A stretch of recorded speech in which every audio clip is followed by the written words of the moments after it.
I am here today to urge us not to grow tired. If you need Hillary Clinton to wake you up, check your pulse. You're already dead. But this is good. I needed this. Truthfully, I've been down on the president lately.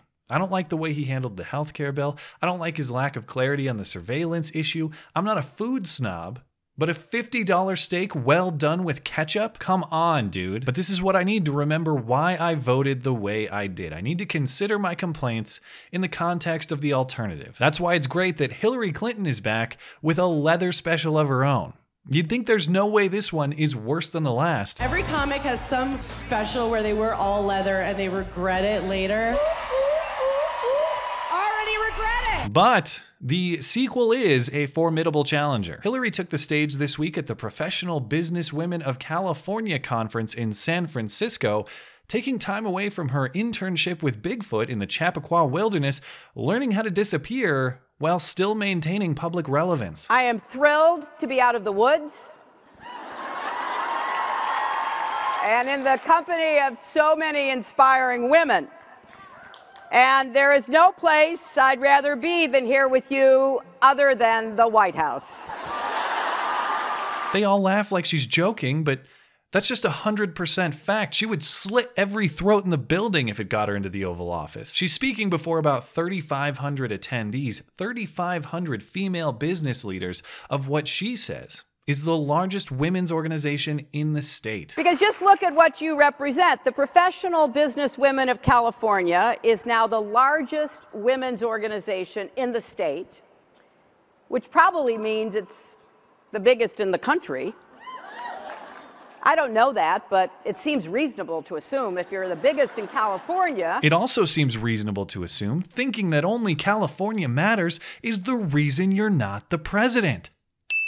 But the reason why this speech does matter, beyond the cheap shots we can take at it, is because it repeats several feminist themes or talking points that to me should be just as defeated or dead as the wage gap myth, but they still persist. These are claims that not only lack evidence, they don't even stand up to basic theoretical reasoning. Yet they're repeated as though they make any sense. First, the presumption that any observed inequality is automatically the product of discrimination. Second, demanding equality, but complaining about the downsides that come with equality. And third, the idea that sexism is a dominant force in business operation, dominant over even the profit motive itself. Let's check out Hillary's discussion on these issues. Hillary observes unequal distribution of men and women in both business and in politics. Because while we women have made strides in education and careers, there's still a woeful lack of women in the upper reaches of science and technology, business and education, not to mention politics and government. Women's representation in the current administration in Washington, for example, is the lowest it's been in a generation.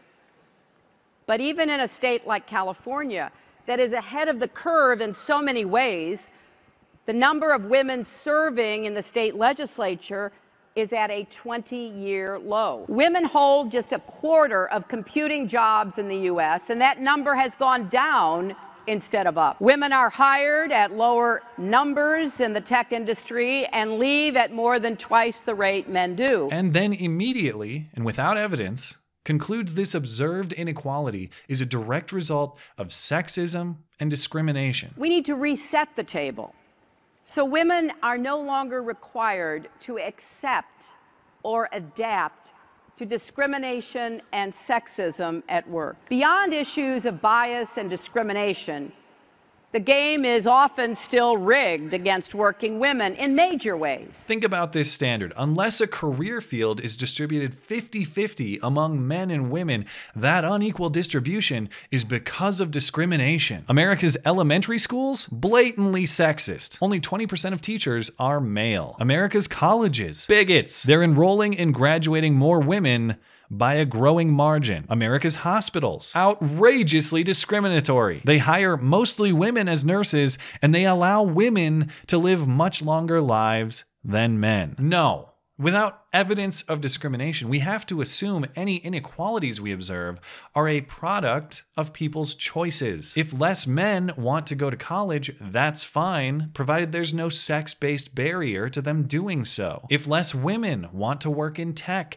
that's fine, provided there's no sex-based barrier to them doing so. Think about what Hillary said. Even in California, such a progressive utopia, there are less women in government. Right, so even in a place where you can't imagine sexism as a barrier, you still imagine sexism as a barrier. You simply observe unequal outcome. Could it be the inequality that you observe is the product of people's free choices? There's a reason little boys generally like G.I. Joe and little girls generally like Barbie. Men and women choose different things. To the next point, Hillary wants women in positions of influence, but gets upset when those influential women receive criticism. Just look at all that's happened in the last few days to women who were simply doing their jobs. April Ryan, a respected journalist with unrivaled integrity, was doing her job just this afternoon in the White House press room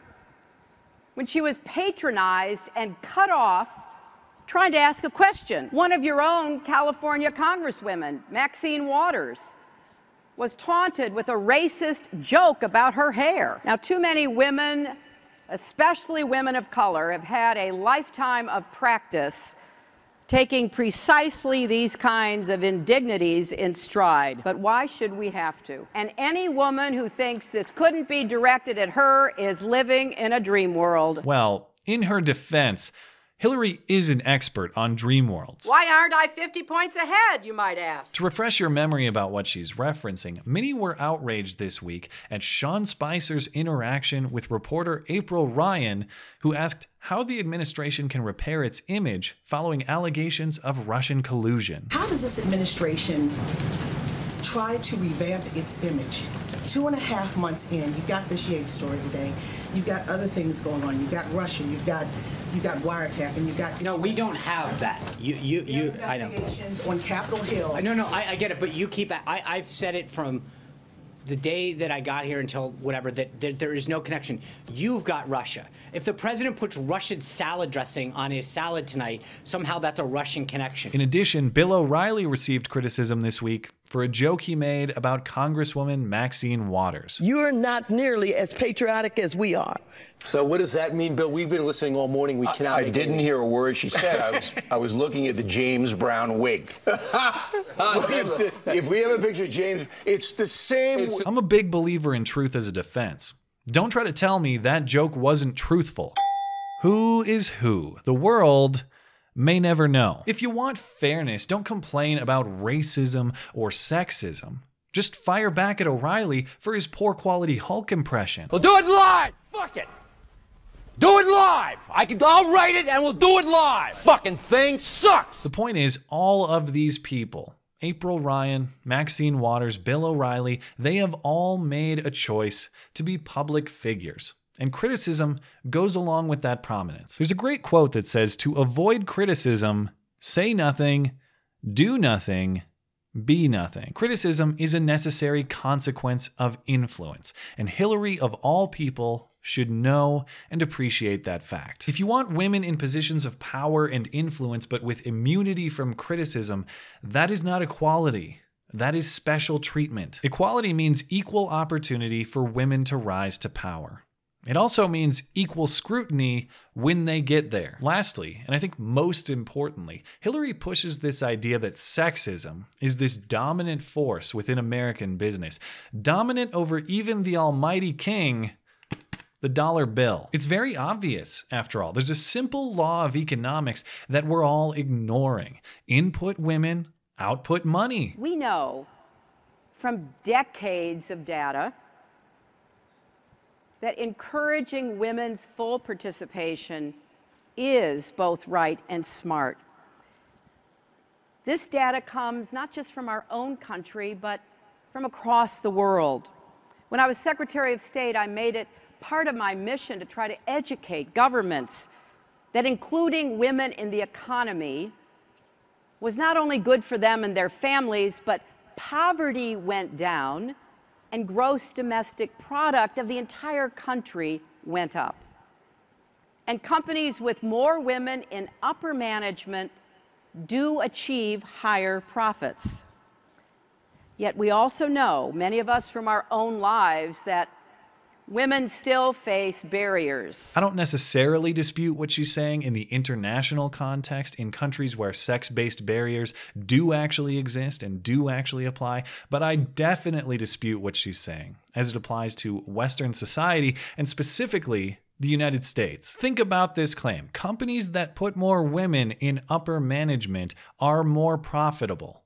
Yet many companies refuse to put women into leadership roles? If that were true, if it were really that simple, input women, earn money, you'd expect to see any gender gap evaporate very quickly. Because any way to boost the bottom line that easily is going to be very attractive to both management and investors. Unless your claim is that all the managers and all the investors behind all these companies hate women more than they like money. Gee, I could see a healthy return on my investment portfolio, or I could make sure that women remain oppressed. Well, I do love money, but screw it. My kid's college fund can wait. I choose patriarchy. Without evidence of discrimination, it is almost certainly the case that these profitable female-led businesses are profitable for any number of factors that have nothing to do with genitalia. Successful businesses put good business leaders in place because they are good business leaders. End of sentence.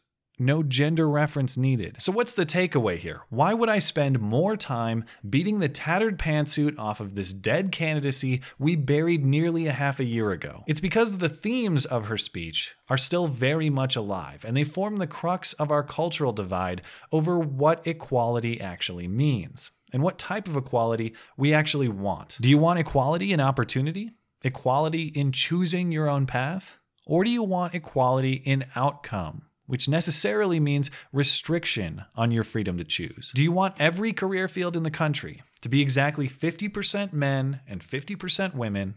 Or do you want all people, regardless of gender, to make the choices best for them and let the chips fall where they may? I like choices, and I think America does too. Choice in pursuit of education, choice in pursuit of career path, and of course, choice in being governed.